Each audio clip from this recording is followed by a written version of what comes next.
is Rack Noble for Boxing UK. I'm here with Shane McGuigan at the home of the McGuigan's gym. How you doing, Shane? Good, thank you, mate. Yeah, good to have you down. Thanks for the invite. It's been a long day in the office. This is what you guys must go through every day.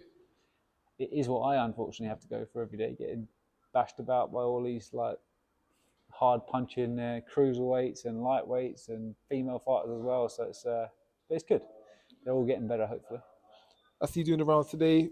Of course, Crispin and Smith world title fight coming up. Yeah, He's looking good. He's looking confident. He's looking yeah, chilled and relaxed. yeah. Talk us through. Been a good camp. You know, there won't be any excuses on our end from a bad camp. It's been a fantastic camp. He's in the best shape of his life, and that's genuine. He's had 2 great camps back to back, so yeah, really happy with this progression, and also happy with the way things have panned out.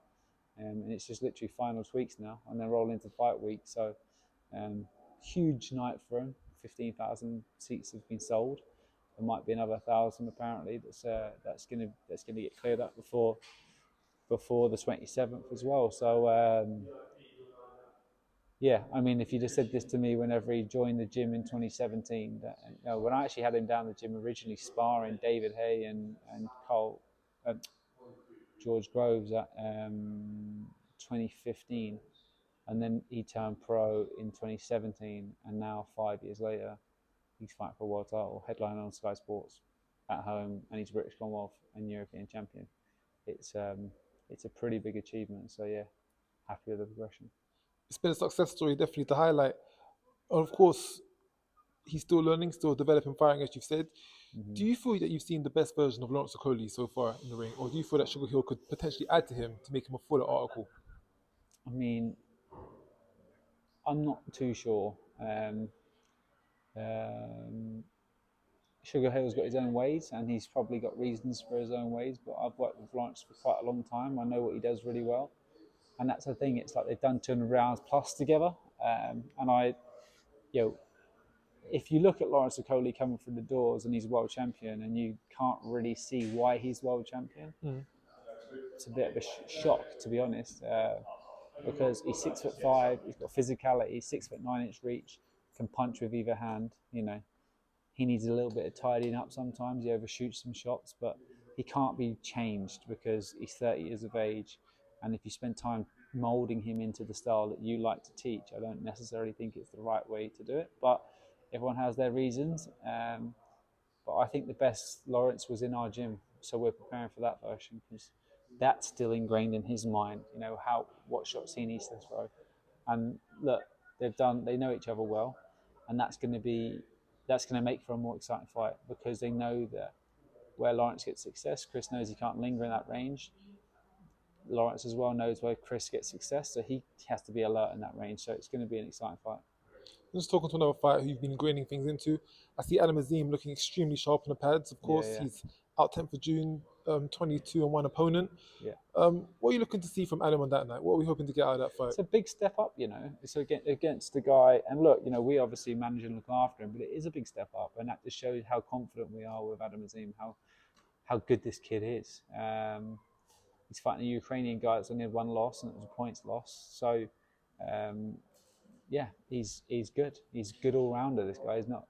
His record suggests that he's not necessarily a puncher, but he's got a lot more pop than his record would suggest because he dropped that Timo Schwartz quite a lot of times. So, and he'd went 10 rounds with Jack Cattrall, and didn't get dropped by Jack Cattrall. So, I reckon he's going to be a bigger puncher than his record suggests. So we've got to be alert.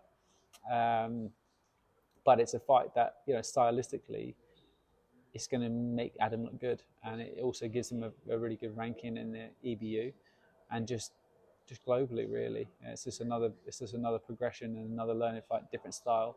You know, he had a guy that was short and stocky with no losses coming to take it to him the last time, but you know, made out of stone, but wasn't technically that good wanting to fight. Whereas this guy's going to be technically better, but leave a bit more openings.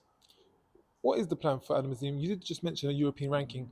Is European title something you're looking to get around his waist? Enoch Paulson's is a fight that I think we could look at, but we'll have to just gauge it after this. Well, you know, you've got Eddie Hearn with Dalton Smith as well. Like he has his path, and you know, He's got the British, so we're not going to be able to get the British title because that's a fight that it's gonna build over the years. So, and I think that should be for a world title down the line. And I believe it will be for a world title down the line. So, we just got to keep building the star in Adam Azim. We've got to keep progressing him, getting him learning fights, and letting him do his thing and showcase his skills. Of course, just mentioning on world titles, he is currently 13th with the WBA. Rolly Romero has recently picked up the WBA title, and a lot of people do think he is a beatable champion. Maybe he might be the weakest link champion. If a voluntary offer was made for that fight, would you be willing to take that fight with Rolly Romero? It's a bit early, but yeah, I think like, to be honest, I think Adam Azim could beat most of the people in the 140-pound division. That's the truth. Like, maybe all of them.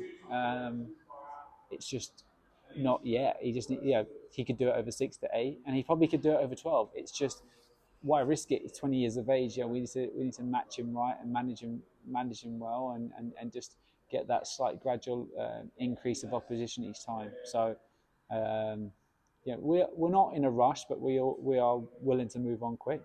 It's just, I don't think someone like Rolly Romero would have any interest in boxing Adam because he's not a finished product yet. Yeah, he'll want a cash out fight. Let's be honest. He's not going to have that title for long, so he wants a cash out fight. Let's go on to one of the other fighters in the gym. He wasn't here today. Daniel Dubois, all sorts of him and Usyk. I know it's not been confirmed or signed on yet, but how confident are you looking towards that fight? I can't really speak too much on that. I'll let his management and his promotional team speak on that. Yeah, that's as much as I really want to say because nothing's been done yet. Sure. And of course, the other fighter in your gym who'll be fighting for a world title, Ellie Scotney. It was actually meant to be this weekend, but of course things happen. In that whole scenario, do you think there was any way it could have been resolved where everyone could have worked together and she could have fought on the 20th of May? Yeah, of course. I mean, I offered to stay in a completely separate hotel, book my own hotel, book my own travel and stuff like that. But it wasn't necessarily Chantel Cameron; it's her team, and I think it was a lot deeper than what people might have seen. I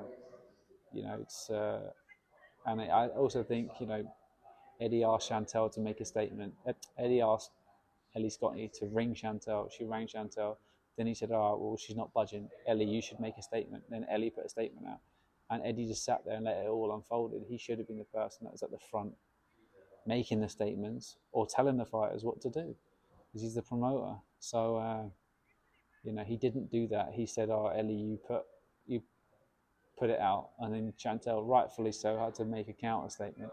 Then I got dragged into it, so I had to make a counter statement, and Eddie sat there and did nothing. And really, he's the person that has the power and has the control. Do you really think Chantel Cameron is not going to fight because her old trainer was in the same building 3 hours before, 2 hours before, and stayed in a completely separate hotel, didn't go to the weigh-in, didn't go to press conferences, all of these things, like I said. So it's not that, it's they didn't want us there, and not necessarily Chantel. It's the people behind it. Can peace ever be made from the situation? Do you feel it in future? Peace is there for me. There's no issues with it. It's like, I just don't think it was the right move, because I think if anything, it actually hindered Chantel Cameron, because she had to go out of her training camp to go and make a statement, which is just stupid. And Eddie shouldn't have let that all unfold. But on to more positives, the fight is happening 10th of June. Not your call, the Zone at the OVO. Yeah. How is Ellie looking? She's looking really good. Yeah, I don't know if you were in here early enough to see her, but she's in good form. So yeah, she's on fine form, and we're looking forward to fighting Shanika Johnson for the IBF. It's not an easy fight, but she's fighting for a world title, and every fight is going to be tough. That's just the way it is. She's only had 6 fights, but from now on in, she's going to be in hard fights. But she's well up for it. She's genuinely a throwback fighter, and willing to get stuck in and test herself against anyone. And I think she's going to come out victorious and be a world champion. We've just listed through 4 fighters of yours who potentially altogether maybe fighting for world titles in the next year or so. You seem to be doing a bit of everything: female boxing, the prospects up and coming, current world champions, the heavyweight, everything. But a YouTube or a Misfits kind of boxing. Would that be ever something you consider getting yourself into, keeping your fingers in all pies? Well, never say never, but I was working with Tom. I was going to work with Tommy Fury for a little bit before the fight in America with Jake Paul, because his dad and his brother couldn't travel there. But I think not too impressed, to be honest, with KSI and Jake Paul and stuff. I mean, like, yes, it's bringing in eyeballs, but when does it stop, really? But we saw two 400-pound men fighting in the ring, so I don't think it's stopping anywhere Nah, soon. exactly. And Sauerlands are there jumping around in and out. I don't think it's not ideal. If you ask me, I think that it's a complete monetary thing for those lot, and they're using boxing as an example to make money and showcase a circus, really. So, but yep, that's their intent. So it's just, and also people like Bugsy Malone jumping around and having a square off with someone outside. I just think it's just like, it's just breeding like like people just being violent for no reason. Do you know what I mean? And it only gets worse. Yeah, Just exactly. talking about actual talk of boxing, of course, Eubank Smith has been confirmed 1st of July. Too soon or right decision for Chris Eubank Jr.? It's got to be the right decision to go back in. Whether it will be a different outcome, I'm not too sure. But he has to do the right thing and he won't get the rematch if he doesn't get it done now. Do you know what I mean? So, and also, like, what's it really going to do? Like, if he boxes, who could he box as a tune-up fight before it? Do you know what I mean? Like, he's boxed Marcus Morrison, he's boxed Liam Williams. Like, he's but they're not Liam Smith, And I think the weight was a factor, but also stylistically, he followed up his flurry and buzzed him and hit with a great shot. It's like people with good chins and rely on their chins, and then next thing you know, they're getting dropped. It's like, if they haven't, like, Chris Eubanks always uses toughness, like Junior has always used his toughness to win fights. you know. So I think, that's always been his get out of jail card, is that, okay, well, I can take this shot and I can just let my hands go at the same time. Whereas, whether it was that weight cut going down to 156 or 157, and then like he looked like it atrophied his neck. He'd lost a bit of thickness around his neck and stuff like that. But he's 33 now as well. Athletically, you start to.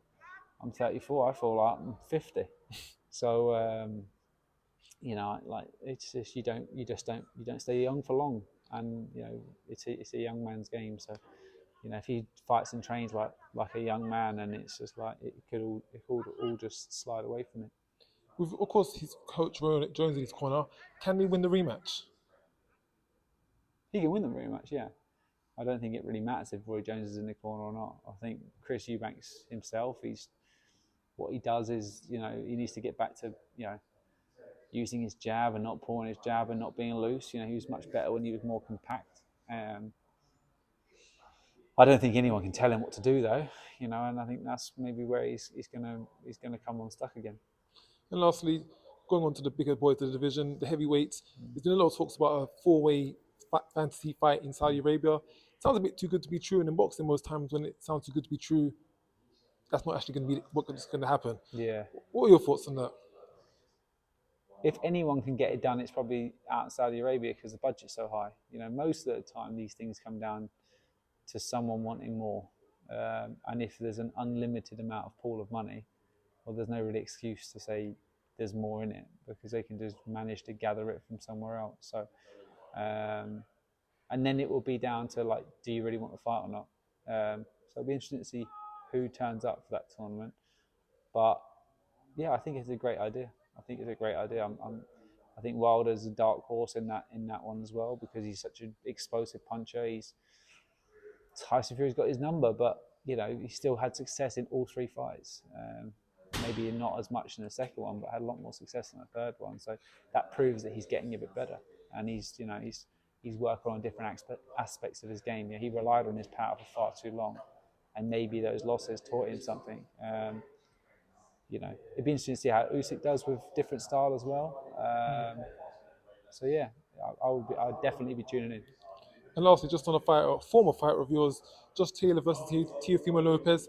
Probably not the best points in their career, but they're both going to go out and see who can project on forward from here. How do you see that one going down? I don't know why it's not the best points of their career. I mean, Lopez is 24, 25. He should be fresh. Yeah, he didn't look that good against Sando Martin, and Josh Taylor had one bad performance against Jack Catterall should have lost the fight, but doesn't mean he's at the end of his career. Not in, but just mentally, they're probably not at their best. I think that's probably the best way to put it. Mentally, maybe not. And I think Josh Taylor wins. I think he stops him. Stops TEO. Yeah, I think he stops him.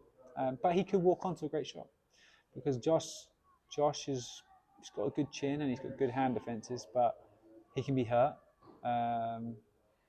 And he's always finds a way to sort of get through fights. Like, he got hurt with me when he boxed Victor Postel with a great shot, and he just sort of regrouped, came again. And that instinct, he's got that in abundance. And he looked really off the mark against Jack Catterall, but he got hurt in the mid to late rounds, I think it was, and still regrouped, and then he still came through it. So, but Lopez, I think stylistically Lopez is going to get a lot of success early in the fight, and I think he's a bit more fragile. So as the fight goes on, I think Josh will get to him. Very much for your take, Shane. No worries. And of course, all the best for the few fights coming up in the next few weeks. Thanks, mate. Appreciate it. Thank you.